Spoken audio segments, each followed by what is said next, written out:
Достор салам. Биз азыр Бакыян айылындагы банянын астында турук. 2007 же 2008 жылы болуш керек. Могу баня дүркүрөп, Бакыянга да баня салынды деп баарыбыз кубанып келип түшүп кетчү эле.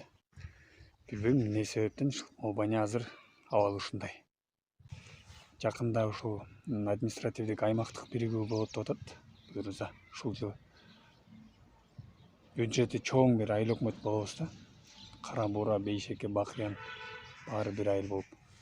Ошондо ушул жерде мүмкүнчүлүк болуп калса бир долбоор даярдап туруп, шаарлар бар го, коворкинг центр деп коет го, барып жаштар биригишип, компьютерге отурушуп, Wi-Fi бар, кофе ичип, бир пикир алышып, атайын бир интернет тармактарына бир пайдалуу нерселерди үйрөнүп, ушул сыяктуу бир борбор кылса, жаштар борбору, сонун болчудай да.